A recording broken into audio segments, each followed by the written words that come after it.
नमस्कार दोस्तों, स्वागत है आपके YouTube channel top trending GK में। दोस्तों इस वीडियो में दिखने वाले हैं दिल्ली पुलिस कांस्टेबल एग्जाम, जो आज आपकी 15 नवंबर को प्रथम शिफ्ट में 9 से 10:30 AM वाली शिफ्ट है। इस शिफ्ट में जो कंडक्ट हुआ है, यहाँ पर पूछे गए जीके, साइंस और करंट अफेयर्स के 50 में से आज 35 सवाल ही मिले हैं। हमेशा लगभग 40 प्लस सवाल आपके कल आपके मिल गए थे लगभग तीनों ही शिफ्ट में। आज काफ़ी कम कैंडिडेट ने सवाल भेजे हैं, तो जिनका भी एग्जाम रहता है, एग्जाम खत्म होने के बाद आप सवाल सेंड कर सकते हो। सवाल सेंड करने की लिंक आपको टेलीग्राम चैनल पर मिल जाती है डायरेक्टली मैसेज करने की, तो टेलीग्राम से ज़रूर जुड़ जाइएगा, क्योंकि ऑल शिफ्ट की पीडीएफ फाइल जैसे ही एक साथ आपको मॉर्निंग में कल मिल जाएगी ऑल शिफ्ट की, यानी आज के सभी शिफ्ट की पीडीएफ फाइल। तो टेलीग्राम से जुड़ जाना, जहाँ पर पीडीएफ फाइल भी मिल जाएगी और आपका एग्जाम जब भी होता है वहाँ से आप एनालिसिस अपना शेयर कर सकते हो, ताकि आप पूरी आंसर की देख पाएँ आपने कितने सवाल करेक्ट किए हैं। तो यहाँ पर जिन्होंने आज एग्जाम दिया है, कमेंट सेक्शन में बताना कितने सवाल करेक्ट हो पा रहे हैं। जो 35 एग्जैक्ट सवाल मैं आपको जीके, साइंस और करंट अफेयर्स के बताने वाला हूँ, जो पूछे गए हैं, एक्स्ट्रा फैक्ट सहित कवर करेंगे, तो आने वाले शिफ्ट के लिए फ्रूटफुल वीडियो है। पहला सवाल देखते हैं, जाकिर हुसैन संदीप दास किस वाद्य यंत्र से संबंधित हैं? तो ये यहाँ पर हैं तबला वादक। तो तबला वादक के ये हैं इंस्ट्रूमेंट के प्लेयर, तबला के प्लेयर हैं जाकिर हुसैन, संदीप दास। जाकिर हुसैन को 1988 में पद्मश्री और 2002 में पद्म भूषण से सम्मानित किया गया। तो प्रमुख तबला वादक में जाकिर हुसैन का नाम आता है, अल्लाह रखा खां का आता है, गुद्दई महाराज का आता है, कृष्ण महाराज, लतीफ़ खान, सुखविंदर सिंह, ये सभी तबला प्लेयर हैं। स्रोत वादक में आपको पूछ रहे तो अलाउद्दीन खां, बुद्धदेवदास गुप्ता, अमजद अली खान, अली अकबर खां, विश्वजीत राय चौधरी। सितार में उमाशंकर मिश्र, पंडित रविशंकर, बुद्धादित्य मुखर्जी, विलायत खान, ये सभी सितार। संतूर में शिव कुमार शर्मा और भजन सोपारी है संतूर प्लेयर। बांसुरी में हरिप्रसाद चौरसिया, पन्नालाल घोष। पखावज में गोपाल दास, ठाकुर लक्ष्मण सिंह। वायलिन में TN कृष्णन है, L सुब्रमण्यम। तो ये सभी प्रमुख म्यूजिक इंस्ट्रूमेंट के प्लेयर हैं। तबला वादक का आपको पूछा है। अगला सवाल यहाँ पर देखें, इंपॉर्टेंट फैक्ट देख, उससे पहले टेक्स्ट बुक की बेहतरीन डील देख लीजिएगा। आप किसी भी कॉम्पिटिटिव एग्जाम्स की तैयारी करते हो, जब तक आप मॉक टेस्ट नहीं लगाते हो, 50% तैयारी आपकी अधूरी रहती है। मॉक टेस्ट से ही आपको पता चलता है कौन सा सेक्शन आपका कमजोर है। समय रहते उसमें आप सुधार कर सकते हो, टाइम मैनेजमेंट बेहतर कर सकते हो। तो मॉक टेस्ट के लिए टेक्स्ट बुक पास प्रो आज ही ज्वाइन कर सकते हो। पास प्रो में प्रीवियस ईयर के जितने भी मॉक टेस्ट है वो आपको मिल जाएंगे। ज्वाइन करने के लिए एक्स्ट्रा डिस्काउंट के लिए आपको कूपन कोड के रूप में TTG के यूज़ कर सकते हो, जहाँ पर 10% एक्स्ट्रा डिस्काउंट मिल जाएगा। पास प्रो में क्या होगा, प्रीवियस ईयर के जो भी पेपर है वो मॉक फॉर्म में अटेम्प्ट कर सकते हो, साथ ही साथ आपको लाइव टेस्ट का फीचर मिलता है, और जितने भी उस प्रीवियस ईयर पर आधारित टेस्ट बनते हैं वो आपको अनलिमिटेड सभी एग्जाम्स के मॉक टेस्ट मिल जाएंगे। यानी एक बार पास ले लिया, जो भी एग्जाम आए उसका आप मॉक टेस्ट दे सकते हो। अभी ईयरली पास प्रो TTG के कूपन कोड यूज़ करने के बाद आपको 449 में डील मिल जाएगी। जो न्यू कैंडिडेट अभी तक नहीं जुड़े हैं, SSC GD जैसे एग्जाम को टारगेट कर रहे हैं, आज ही test book pass pro join कर लीजिएगा, लिंक डिस्क्रिप्शन बॉक्स में। क्योंकि एक बार आपने पास ले लिया यहाँ पर, तो 1 वर्ष की वैलिडिटी में सभी एग्जाम्स के मॉक टेस्ट आप वहाँ पर एसेस पा सकते हो। जो भी एग्जाम है उसके मॉक टेस्ट आप दे सकते हो, ईयरली वैलिडिटी मिल जाएगी। तो ध्यान रखना कूपन कोड TTG के। अगला सवाल फिक्स सवाल लिंक आपके जनगणना का है, 2011 का है। तो यहाँ पर पूछा है, 0 से 6 वर्ष के बच्चों का सर्वाधिक लिंगानुपात किस राज्य या केंद्र शासित प्रदेश का है?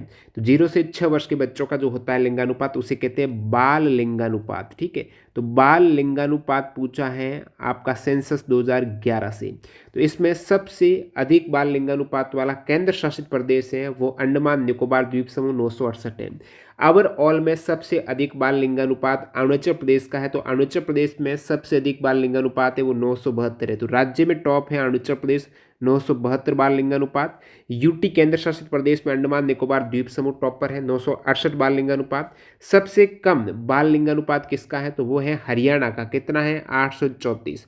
उसके बाद है पंजाब का 846, और सबसे अधिक बाल लिंगानुपात की बात करें तो वो है दोस्तों अरुणाचल प्रदेश का 972। उसके बाद है मिजोरम मेघालय, दोनों का 970 है। भारत का बाल लिंगानुपात है कितना 2011 के सेंसस में? तो वो है 919, 919 से प्रति 1000 पुरुष पर जो फीमेल है वो होता है लिंगानुपात।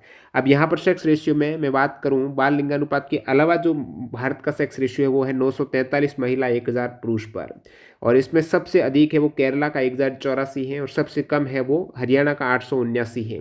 और ओवरऑल में सबसे कम दमन दीव का, यूटी में आपको सबसे कम पूछे तो दमन दीव का, केंद्र शासित प्रदेश में सबसे कम लिंगानुपात है दमन दीव का 618।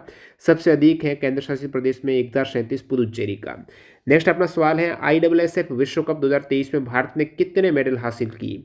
तो ISSF वर्ल्ड कप 2023 में मार्च 2023 का करंट अफेयर्स है, भारत ने यहाँ पर टोटल 7 मेडल जीते हैं। तो ये ISSF शूटिंग वर्ल्ड कप की बात हो रही है। तो इसमें भारत ने 7 मेडल जीते हैं, जिसमें एक गोल्ड है भारत का। गोल्ड किसके नाम है? सरबजोत सिंह के नाम, 10 मीटर एयर पिस्टल।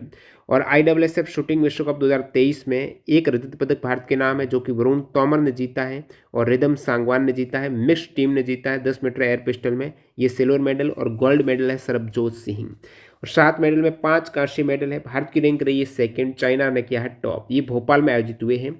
अब आपको पूछ लें, ISSF जूनियर विश्व चैंपियनशिप 2023 का जो चैंपियन भारत है, उसने कितने मेडल जीते? तो ISSF जूनियर विश्व चैंपियनशिप 2023 में ये साउथ कोरिया में हुआ है, जिसमें भारत ने टोटल 17 पदक जीते और सेकंड रैंक हासिल की। यहाँ पर भी भारत ने सेकंड रैंक, 17 में 6 गोल्ड, 6 सिल्वर, 5 ब्रॉन्ज है। नेक्स्ट अपना सवाल है, कल मैंने आपको बताया था एक PDF फाइल है जहाँ से सवाल आ ही रहा है। वो है सोसाइटी है, समाज है, संघ है, इनके संस्थापक से सवाल पूछे जाते हैं। तो उसका लगभग 60 प्लस इस टाइप की आपको मिल जाएगी, सोसाइटी या फिर समाज वगैरह। PDF फाइल टेलीग्राम पर डाली हुई है, ज़रूर चेकआउट कीजिएगा। यहाँ से भी आ गया। थियोसॉफिकल सोसाइटी की स्थापना कहाँ पर हुई? थियोसॉफिकल सोसाइटी की स्थापना दोस्तों न्यूयॉर्क सिटी से हुई, US में 1875 में। कब हुई? 1875 में न्यूयॉर्क सिटी US में थियोसॉफिकल सोसाइटी की स्थापना की गई थी। इसके संस्थापकों में कौन थे? यूक्रेनी रहस्यवादी और थियोसॉफी आंदोलन के प्रमुख विचारक हेलेना ब्लावास्की और हेनरी स्टील ओलकॉट, ये इनके संस्थापक सदस्य थे। न्यूयॉर्क सिटी में थियोसॉफिकल सोसाइटी 1875 में स्थापित हुई है। नॉर्मन अर्नेस्ट बोरलॉग कहाँ के कृषि विज्ञानी हैं, जो कि हरित क्रांति के जनक माने जाते हैं? हरित क्रांति के पिता के नाम से जाने जाने वाले बोरलॉग हैं USA अमेरिका के कृषि वैज्ञानिक। ठीक है, अमेरिका हो जाएगा करेक्ट आंसर। अब इन्होंने 1970 के दशक में मैक्सिको में बीमारियों से लड़ सकने वाली गेहूं की एक नई किस्म भी विकसित की है। बाकी हरित क्रांति की बात करूं तो इसकी शुरुआत हुई है विश्व में 1960 में। हरित क्रांति के जनक बोरलॉग है। 1960 में विश्व में शुरुआत हुई और पहली बार इसकी शुरुआत हुई मैक्सिको में। हरित क्रांति की शुरुआत कहाँ से हुई है? मैक्सिको से हुई है। भारत में लगभग 1970 के आसपास आई है, 1965 से 68 के दरमियान। भारत में हरित क्रांति का नेतृत्व किया था MS स्वामीनाथन ने, और वर्ष 1970 में नॉर्मन बोरलॉग को दिया गया नोबेल शांति पुरस्कार। उनको हाई हील्ड वेराइटी के बीज हैं, किस्म है, वो विकसित करने के लिए नोबेल शांति पुरस्कार दिया गया। हरित क्रांति में मुख्य फसलें थी गेहूं, चावल, ज्वार, बाजरा और मक्का। भारत में हरित क्रांति में सबसे ज़्यादा खाद्यान्न में वृद्धि हुई वो गेहूं में हुई। 1967-68 और 2003-04 के मध्य गेहूं के उत्पादन में 3 गुना से अधिक वृद्धि देखी गई। ओडिया अहिया फेस्टिवल किस राज्य में मनाया जाता है?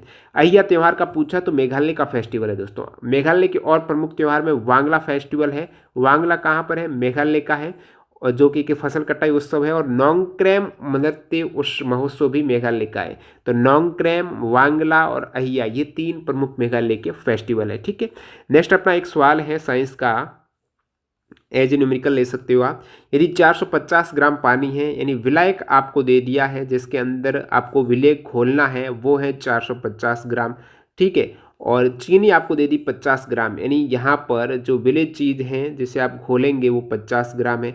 पूछा घोल में चीनी की सांद्रता। अब सबसे पहले तो घोल निकालते हैं। घोल यानी विलयन, विलयन में चीनी है कितनी? विलयन यानी विलायक प्लस विलेय, यानी 450 प्लस 50 500 ग्राम। इन 500 ग्राम में से चीनी कितनी? 50 है, तो इसका परसेंटेज निकालेंगे आप तो आ जाएगा 10%। ठीक है, 10% आपका हो जाएगा सांद्रता या फिर द्रव्यमान प्रतिशत। नेक्स्ट अपना सवाल है, वर्ष 1953 में महारानी एलिजाबेथ द्वितीय के राज्याभिषेक समारोह में किस प्रसिद्ध कथक नृत्यांगना को नृत्य प्रस्तुत करने के लिए बुलाया गया था? उन्हें 1970 में पद्म भूषण भी दिया जा चुका है। तो यहाँ पर जो डांसर, कथक डांसर कुमारी कमला है, उन्हें इनवाइट किया गया था महारानी एलिजाबेथ द्वितीय के राज्याभिषेक समारोह में 1953 में। ठीक है, कुमारी कमला। साकेवा किस राज्य में मनाया जाने वाला एक धार्मिक त्योहार है? तो यहाँ पर फेस्टिवल से ये सेकंड सवाल। साकेवा सिक्किम में। साकेवा सिक्किम में। साकेवा को प्रकृति माँ को श्रद्धांजलि के रूप में मनाया जाता है, जो 1 वर्ष में 2 बार मनाया जाता है। सिक्किम के अन्य त्यौहार आप देखेंगे तो द्रुपका, तेशी, बुमचू, लोसुंग, सागा दावा, इनसे काफ़ी बार पूछा हुआ। बुमचू, लोसुंग, सागा दावा ये सिक्किम के। डेसिन, फांग, लाहपसोल और साकेवा ये सिक्किम के फेस्टिवल हैं। प्रथम पैरा एशियाड यानी प्रथम एशियन पैरा गेम्स का आयोजन कहाँ पर हुआ? पहले एशियन पैरा गेम्स हुए हैं 2010 में। कहाँ पर हुए हैं? चाइना के ये जो सिटी है जिसका नाम है ग्वांगझाऊ। तो ग्वांगझाऊ सिटी चाइना से प्रथम पैरा एशियाड गेम की शुरुआत हुई है। ये 4 वर्ष के गैप में होते हैं। जैसे 2022 में लेटेस्ट एशियन पैरा गेम्स हुए हैं, ये सेम कहाँ पर? ग्वांगझाऊ नहीं, होंगझाऊ। होंगझाऊ चाइना में हुए 2022 में। नेक्स्ट 2026 में एशियन पैरा गेम्स होगा नगोया जापान में। नेक्स्ट अपना सवाल है, bringing green revolution to eastern India, यानी BGREI, मतलब पूर्वी भारत में हरित क्रांति लाना, जो एक 2010-11 की योजना है राष्ट्रीय कृषि विकास की। तो ये कितने पूर्वी राज्य इसमें शामिल है? तो टोटल 7 पूर्वी राज्य, जहां पर असम, बिहार, छत्तीसगढ़, झारखंड, ओडिशा, पूर्वी उत्तर प्रदेश और पश्चिम बंगाल, यहाँ पर लागू हो रही है। पूर्वी भारत में हरित क्रांति लाने के लिए 2010-11 में शुरू की गई ये राष्ट्रीय कृषि विकास योजना की एक उप योजना है। इस कार्यक्रम के तहत किसानों को चावल, गेहूं, बीज उत्पादन, वित्तन, पोषक तत्व प्रबंधन, मिट्टी सुधार, एकीकृत कीट प्रबंधन, फसल प्रणाली आधारित प्रशिक्षण, कृषि मशीनरी उपकरण जैसे परिसंपत्ति निर्माण पर क्लस्टर प्रदर्शन आयोजित करने के लिए सहायता प्रदान की जा रही है। तो ये है bringing green revolution to eastern India, पूर्वी भारत में हरित क्रांति लाने की जो एक शुरुआत है 2010-11 में हुई है 7 पूर्वी राज्यों में। ठीक है, नेक्स्ट अपना है सुप्रीम कोर्ट में कुल कितने जज हैं? सुप्रीम कोर्ट में टोटल 33+1, यानी एक तो आपका चीफ जस्टिस है, CJI मुख्य न्यायाधीश सहित यहाँ पर स्वीकृत जज है सुप्रीम कोर्ट में 34। 37वें नेशनल जूनियर एथलेटिक्स चैंपियनशिप 2022 कहाँ पर हुई? तो नवंबर 2022 का करंट अफेयर्स है।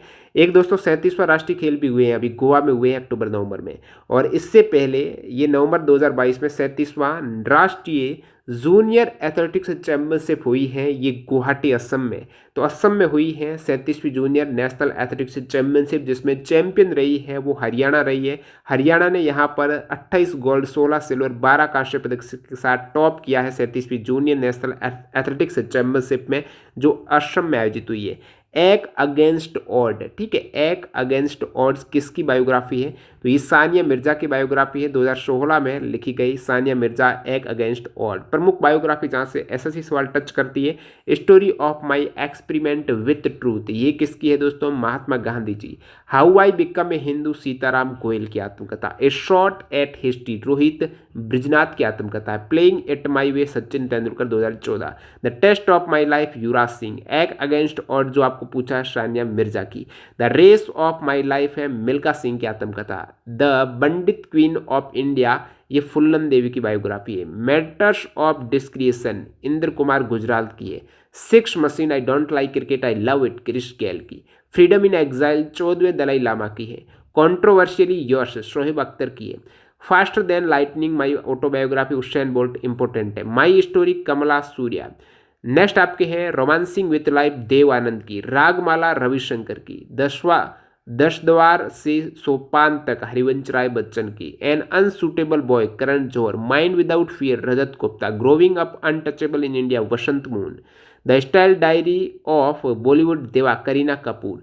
Unusual memory of girls who came back from the dead, Anu Aggarwal. Cracking the code, my journey in Bollywood, Ayushmann Khurrana. ये सवाल आयुष्मान खुराना का ऑलरेडी आ चुका है SSC में।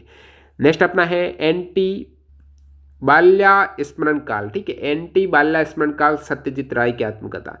The fall of a sparrow, Salim Ali की। An extraordinary life, a biography of Manohar Parrikar, Sadguru Patil की biography. Savarkar, echoes from a forgotten past, Vikram Sampath की biography. Next अपना सवाल है अनुच्छेद 350B किससे संबंधित है? आर्टिकल 350B ये अनुच्छेद भाषाई अल्पसंख्यकों के लिए एक विशेष अधिकारी नियुक्ति प्रदान करता है। जो भाषाई अल्पसंख्यक हैं उनके लिए एक विशेष अधिकारी की नियुक्ति है आर्टिकल 350B में। विशेष अधिकारी की नियुक्ति राष्ट्रपति करेंगे और ये अधिकारी भाषाई अल्पसंख्यकों की सुरक्षा उपायों से संबंधित सभी मामलों की जांच करेंगे और सीधी रिपोर्ट राष्ट्रपति को सौंपेंगे। इससे पहले आर्टिकल 350A की बात करें तो प्राथमिक स्तर पर मातृभाषा में शिक्षा की सुविधा प्रदान करना 350A है। सिकंदर के बाद भारत पर किसने शासन किया? सिकंदर के बाद मौर्य वंश का शासनकाल रहा है, वैसे उनका सेनापति सेलुकस रहा। उसके बाद यहाँ पर चंद्रगुप्त मौर्य ने सिकंदर के बाद मौर्य वंश की नींव रखी और मौर्य साम्राज्य से पहले नंद वंश का शासन था और महापद्मानंद है जो नंद वंश के संस्थापक थे। अंतिम शासक घनानंद को पराजित करके यहाँ पर मौर्य साम्राज्य की नींव रखी। नंद साम्राज्य पर विजय की थी 322 ईस्वी में। और देखिए मौर्य साम्राज्य का जो पतन हुआ था, अंतिम शासक था भद्रथ, उसकी हत्या की थी पुष्यमित्र शुंग ने। तो शुंग डायनेस्टी यहाँ पर पुष्यमित्र शुंग ने स्थापित की है भद्रथ की हत्या करके 185 ईस्वी पूर्व में। सिकंदर ने जब भारत पर हमला किया उसमें मगध पर किसका शासन था? सवाल पूछा जाता है तो धनानंद का शासन था जब सिकंदर ने भारत पर हमला किया। भूकंप कैसे आता है? तो भूकंप आता है टेक्टोनिक प्लेटों के टकराने से। बाकी भूकंप के कई कारण होते हैं, प्रमुख भूकंप में ये विवर्तनिकी भूकंप जो आम भूकंप आता है ना, ये टेक्टोनिक प्लेटों के टकराने से आता है। एक ज्वालामुखी भूकंप भी आता है जो ज्वालामुखी विस्फोट के कारण आता है। एक दोस्तों कोलैप्स अर्थक्वेक है, संक्षिप्त भूकंप आता है जहाँ पर गुफा है ना, खान है, वहाँ पर आता है कोलैप्स अर्थक्वेक, जो कोलैप्स हो जाती है, ढह जाती है गुफा वगैरह। विस्फोटक भूकंप आता है जब परमाणु बम वगैरह इस टाइप का कोई विस्फोट उत्पन्न हो जाए तो विस्फोटक भूकंप। अलाउद्दीन खिलजी का प्रसिद्ध दास सेनापति कौन था जिसने डेक्कन अभियान का नेतृत्व किया? दक्षिण जो डेक्कन अभियान है उसका नेतृत्व किया अलाउद्दीन खिलजी के सेनापति मलिक काफूर ने किया था। मलिक काफूर गुजरात विजय के दौरान अलाउद्दीन खिलजी उनको पकड़कर लाए थे और फिर उन्होंने दक्खन विजय का नेतृत्व किया। बक्सर के युद्ध में अंग्रेजों का नेतृत्व किसने किया? बक्सर और प्लासी के युद्ध में अंग्रेजों के नेतृत्व की बात करें तो बक्सर के युद्ध में अंग्रेजों का नेतृत्व किया था ईस्ट इंडिया कंपनी के हेक्टर मुनरो थे, ठीक है। और प्लासी के युद्ध में अंग्रेजों का नेतृत्व किया था ईस्ट इंडिया कंपनी की तरफ से रॉबर्ट क्लाइव ने। और बक्सर का युद्ध हुआ था 1764 में, 22 या 23 अक्टूबर 1764 में, जिसमें बंगाल के नवाब का नेतृत्व उस साइड थे मीर कासिम, अवध के नवाब थे सुजाउद्दौला और मुगल बादशाह शाह आलम द्वितीय। उनकी तीनों की संयुक्त सेना थी बंगाल के नवाब मीर कासिम, अवध के नवाब सुजाउद्दौला और मुगल बादशाह शाह आलम द्वितीय की। वर्सेस था ईस्ट इंडिया कंपनी के हेक्टर मुनरो। इसमें अंग्रेजों की जीत हुई, फलस्वरूप पश्चिम बंगाल, बिहार, झारखंड, उड़ीसा और बांग्लादेश का दीवानी और राजस्व अधिकार कंपनी के पास चला गया बक्सर के युद्ध में, ठीक है। प्लासी का युद्ध हुआ था, पहला युद्ध प्लासी का युद्ध, जिससे शुरुआत मानी जाती है कि अंग्रेज हैं ईस्ट इंडिया कंपनी ने एक तरीके से यहाँ से शासन अपना स्टार्ट कर दिया प्लासी के युद्ध से। तो 23 जून 1757 को ब्रिटिश ईस्ट इंडिया कंपनी की सेना और दूसरी तरफ से बंगाल के नवाब जो थे, जिसका नेतृत्व सिराजुद्दौला कर रहे थे और रॉबर्ट क्लाइव के नेतृत्व में नवाब सिराजुद्दौला को हरा दिया था। मीर कासिम ने यहाँ पर धोखा दे दिया था, इनके साथ मिल गए थे ब्रिटिश ईस्ट इंडिया कंपनी के साथ में। नेक्स्ट अपना देखते हैं, मीर कासिम ने, मीर जाफर ने यहाँ पर विश्वासघात किया था, ठीक है। नेक्स्ट अपना सवाल देखते हैं, भारत ने ओलंपिक में फील्ड हॉकी में अंतिम गोल्ड मेडल कब जीता?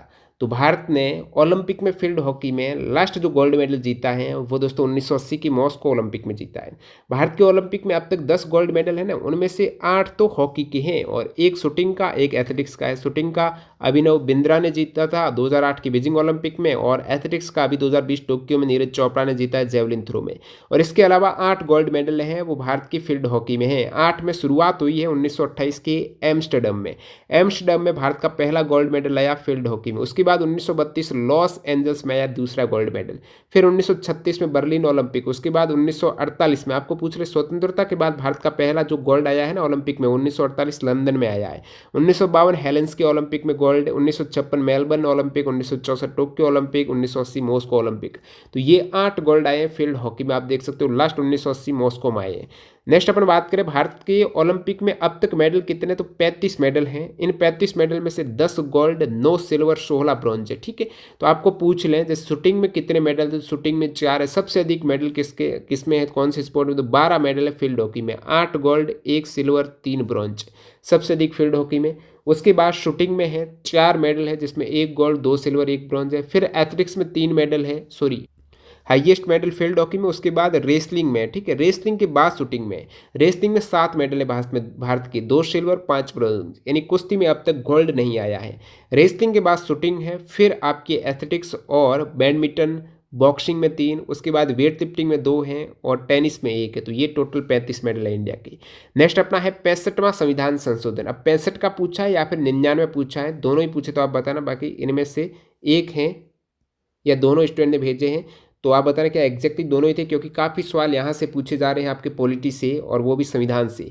65वां संविधान संशोधन 1990 किससे संबंधित है, तो 1990 में 65वें संविधान संशोधन में अनुसूचित जाति और अनुसूचित जनजाति आयोग के रूप में परिवर्तित किया गया। एक सदस्यीय प्रणाली को यहाँ पर बहुसदस्यीय राष्ट्रीय अनुसूचित जाति और जनजाति आयोग में परिवर्तित किया गया। इससे पहले आर्टिकल 338 में यहाँ पर प्रावधान था, जो एक विशेष अधिकारी का प्रावधान था जो संविधान के अनुसूचित जाति और जनजाति के हितों से संबंधित मामलों की जांच करते थे। इसके बाद ये आयोग बन गया, 338 में संशोधन किया गया। आपको पूछ ले 61वां संविधान संशोधन हुआ है, या फिर पूछे लोकसभा और राज्य विधानसभा में जो मतदान की आयु पहले 21 वर्ष थी उसको घटाकर 18 वर्ष किया गया, किस कॉन्स्टिट्यूशन अमेंडमेंट के जरिए किया गया, तो ये किया गया 61st कॉन्स्टिट्यूशन अमेंडमेंट में 21 से 18 वर्ष कर दिया वोटिंग एज को। 99 संविधान संशोधन की बात करें तो यहाँ पर लेटेस्ट वाले संविधान संशोधन सभी आपको पता होना चाहिए, जिसमें 99 है कॉलेजियम प्रणाली है, उसके स्थान पर राष्ट्रीय न्यायिक नियुक्ति आयोग की स्थापना की सिफारिश है सुप्रीम कोर्ट हाई कोर्ट में। जो न्यायाधीशों की नियुक्ति की जाती है ना कॉलेजियम प्रणाली, उसके स्थान पर राष्ट्रीय न्यायिक नियुक्ति आयोग की स्थापना की गई, लेकिन 2015 में इसे रद्द करते हुए कॉलेजियम प्रणाली को फिर से बहाल किया गया। तो 99वां संविधान संशोधन 2014। उसके बाद 100वां संविधान संशोधन है भारत और बांग्लादेश के बीच में भूमि सीमा समझौता 1974 का। 101वां है 2017 जीएसटी का, ठीक है। 102वां है राष्ट्रीय पिछड़ा वर्ग आयोग को संवैधानिक दर्जा, 102वां संविधान संशोधन 2018। 103वां है 2019 में जो ईडब्ल्यूएस आरक्षण दिया गया है ना 10%, वो 103वां है। उसके बाद 104वें की बात करें तो यहाँ पर लोकसभा और राज्य विधानसभा में एससी एसटी के लिए 10 साल के लिए आरक्षण बढ़ाया गया। और 105वां संविधान संशोधन है ओबीसी की पहचान करने के लिए राज्य सरकारों को शक्ति दी गई कि वो अब शैक्षणिक और सामाजिक आधार पर पिछड़े अन्य पिछड़े वर्गों की पहचान कर सकते हैं। अब बात करूं 106वां भी संविधान संशोधन हो चुका है। तो 106वां है लोकसभा, राज्य की विधानसभा और राष्ट्रीय राजधानी क्षेत्र दिल्ली में विधानसभा में कुल सीटों में 1/3 सीट है वो 15 वर्ष के लिए, नेक्स्ट 15 वर्ष के लिए महिलाओं के लिए रिजर्व रखी गई है। तो 176 की लेटेस्ट संविधान संशोधन है। अगला सवाल देखते हैं, किस भारतीय राज्य में बांस ड्रिप सिंचाई प्रणाली का एक बहुत पुरानी प्रथा है? तो बांस ड्रिप सिंचाई प्रणाली है मेघालय में। कहाँ पर? मेघालय में 200 साल पुरानी प्रणाली है। मूल संविधान में कितने भाग थे? 22 भाग थे, 395 अनुच्छेद थे और 8 अनुसूचित थी। वर्तमान में अब आर्टिकल तो 395 ही है, इनके अंतर्गत क्लोज कर दिए गए हैं। तो आर्टिकल 448 प्लस हो चुके हैं, 12 अनुसूची हो चुकी हैं, पहले 8 थी अभी 12 हो चुकी है और भाग लगभग 25 हो चुके हैं, 22 से 25। लोकमान्य बाल गंगाधर तिलक ने नारा कौन सा दिया था? स्वराज मेरा जन्मसिद्ध अधिकार है, मैं इसे लेकर रहूंगा, 1916 में नारा दिया था। कोयला, पेट्रोलियम और प्राकृतिक गैस, इसे क्या कहेंगे? तो कोयला क्या है? एक जीवाश्म ईंधन है, मतलब जो लकड़ी है, जितने भी पुरानी वनस्पति हैं, लाखों करोड़ों वर्ष जो जमीन में दबने के कारण, उनके ऊपर ताप दाब आने के कारण वो कोयले में कन्वर्ट हो गई, जीवाश्म ईंधन जैसे आप बोलते हो। और पेट्रोलियम प्राकृतिक गैस भी क्या हुआ है, जो जीव जंतु है समुद्र के नीचे पहले थे वो नीचे मलबे में दब गए और उसके ऊपर जमीन की परतें आ गई, फिर तापमान दाब बढ़ने से लाखों करोड़ों वर्ष बीतने के उपरांत ये धीरे चलने वाली प्रक्रिया, ये लेबोरेटरी में आप कोई पेट्रोलियम प्राकृतिक गैस नहीं बना सकते हो। तो ये यहाँ पर एक तरीके से जीवाश्म ईंधन है प्राकृतिक। नेक्स्ट अपना है ट्रेन टू पाकिस्तान या पाकिस्तान मेल उपन्यास के लेखक कौन है? ट्रेन टू पाकिस्तान उपन्यास के लेखक है खुशवंत सिंह। मौलिक कर्तव्य किस आर्टिकल में? मौलिक कर्तव्य अनुच्छेद 51 का भाग 4 का, जिसमें 11 मौलिक कर्तव्य है। शुरुआत में 42वें संविधान संशोधन 1976 के जरिए 10 मौलिक कर्तव्य ऐड किए गए और 11वां मौलिक कर्तव्य है 86th कॉन्स्टिट्यूशन अमेंडमेंट 2002 के जरिए जोड़ा गया, जो है 6 से 14 वर्ष के बच्चों को प्राथमिक शिक्षा प्रदान करना। अब मौलिक कर्तव्य में ये ए से लेकर जो के तक मौलिक कर्तव्य है ना, वो आपको पता होना चाहिए कि कौन सा मौलिक कर्तव्य ए है कौन सा, क्योंकि यहाँ से एसएससी ने सवाल पहले पूछा हुआ है। रशिया के संविधान से इन्हें अडॉप्ट किया गया है। सरदार स्वर्ण सिंह समिति के अनुशंसा पर मौलिक कर्तव्य ऐड किए गए। पहला मौलिक कर्तव्य आप देखेंगे 51 क में है, प्रत्येक नागरिक का कर्तव्य संविधान का पालन करें, आदर्श है, राष्ट्रीय ध्वज है, राष्ट्रीय गान का आदर करें। 51 क में बी है, स्वतंत्रता के लिए हमारे राष्ट्रीय आंदोलन को प्रेरित करने वाले उच्च आदर्श हृदय में रखें। सी है भारत की प्रभुता, एकता, अखंडता। डी देश की रक्षा। ई है भारत के सभी लोगों में समरसता और भ्रातृत्व की भावना। एफ है हमारे सामाजिक संस्कृति की महत्ताओं को समझे और परंपरा बनाए रखे। जी में ये जी का पूछा हुआ है, प्राकृतिक पर्यावरण की रक्षा और उनका संवर्धन है 51 का जी में। और एच में वैज्ञानिक दृष्टिकोण है। आई में सार्वजनिक संपत्ति सुरक्षित है। जे में व्यक्तिगत और सामूहिक गतिविधियों के सभी क्षेत्रों में उत्कर्ष की ओर बढ़ना। के में माता पिता का संरक्षण, ये के वाला ध्यान रखना। भारतीय सिविल सेवा की अर्हता प्राप्त करने वाले पहले भारतीय कौन थे? प्रथम भारतीय हैं जो सिविल सेवा में गए हैं। तो प्रथम सिविल सेवा में जाने वाले जो योग्यता प्राप्त करने वाले भारतीय हैं वो रविंद्रनाथ टैगोर के भाई सत्येंद्र नाथ टैगोर 1863 में भारतीय सिविल सेवा के लिए अर्हता प्राप्त करने वाले पहले भारतीय बने 1863 में। वैसे भारतीय सिविल सेवा की पहली परीक्षा लंदन में 1855 में हुई, लेकिन कोई भी भारतीय ये एग्जाम देने नहीं गया। किरण बेदी भारत की पहली महिला आईपीएस अधिकारी है। ठीक है, नेक्स्ट अपना सवाल है आर्टिकल 25 से कौन से दो अनुच्छेद संबंध रखते हैं? अब 25, 26, 27, 28 ये है धर्म की स्वतंत्रता का अधिकार है, तो इनमें से था। बाकी जो विकल्प थे जो मैच नहीं कर रहे थे 19, 22, 23, 24 वो संबंध नहीं रखते। 25 से 28 ये संबंधित है धर्म की स्वतंत्रता से। नेक्स्ट अपना ये सभी हैं भाग 3 के मौलिक अधिकार में आर्टिकल 12 से 35 जो फंडामेंटल राइट है उसके अंतर्गत आते हैं भाग 3 में, जिसमें 6 मौलिक अधिकार है। समता का या समानता का अधिकार है आर्टिकल 14 से 18 और फिर 12-13 में तो कुछ डेफिनेशन है, शुरुआत 14 से होती है। समानता का अधिकार है 14 से 18, उसके बाद स्वतंत्रता का है 19 से 22, शोषण का विरुद्ध है 23-24, धर्म की स्वतंत्रता 25 से 28 है, सांस्कृतिक और शैक्षिक अधिकार 29-30 है और संवैधानिक उपचार आर्टिकल 32 है। नेक्स्ट अपना ईरान की राजधानी शायद ये रीजनिंग में रिलेट करके पूछा हुआ है। तेहरान ईरान की राजधानी है। ईरान की मुद्रा है रियाल। अकबर के शासनकाल में अमल गुजार नामक अधिकारी का क्या कार्य था? अमल गुजार है वो काम करता था राजस्व का मूल्यांकन और उसे कलेक्ट करने का काम अमल गुजार करता था अकबर के शासनकाल में। नेक्स्ट अपने बात करते हैं सवाल नंबर 32, सका शब्द की उत्पत्ति कहाँ से हुई है? एग्जैक्ट ये क्या सवाल था आप बताना। ऑप्शन थे दक्षिण पश्चिम एशिया, पूर्व एशिया, इस टाइप से। अब एक ये शक युग है, ये था तो शक युग की स्थापना राजा कनिष्क ने की थी 78 ईस्वी में। ठीक है, भारत सरकार ने 1957 में भारतीय राष्ट्रीय कैलेंडर के रूप में इसे अपनाया था। नेक्स्ट अपना सवाल है द्विनाम पत्ती संबंधित है, तो द्विनाम पत्ती है इसका कैरोलस जो कार्ल लीनियस है ये इसके जनक माने जाते हैं द्विनाम पत्ती के। और प्रत्येक द्विनाम में दो नाम होता है, एक वंश होता है, एक जाति होती है। तो ये सवाल आज आपके पूछे गए जीके साइंस करंट अफेयर्स के। पूरे तो नहीं मिले हैं सवाल यहाँ पर फर्स्ट शिफ्ट के, इसके अतिरिक्त जो भी सवाल है आप कमेंट सेक्शन में बताना, मैं पीडीएफ फाइल में इंक्लूड कर दूंगा। और जो भी डाउट है वो भी आप बता सकते हो। और जो न्यू कैंडिडेट हैं टेस्ट सीरीज ज्वाइन करना चाहते हैं, एसएससी जीडी वगैरह एग्जाम को अभी टारगेट करना चाहते हैं, तो अभी डील चल रही है टेक्स्ट बुक में। टेक्स्ट बुक पास प्रो ले लीजिएगा टीटीजी के कूपन कोड यूज़ करते हुए। धन्यवाद।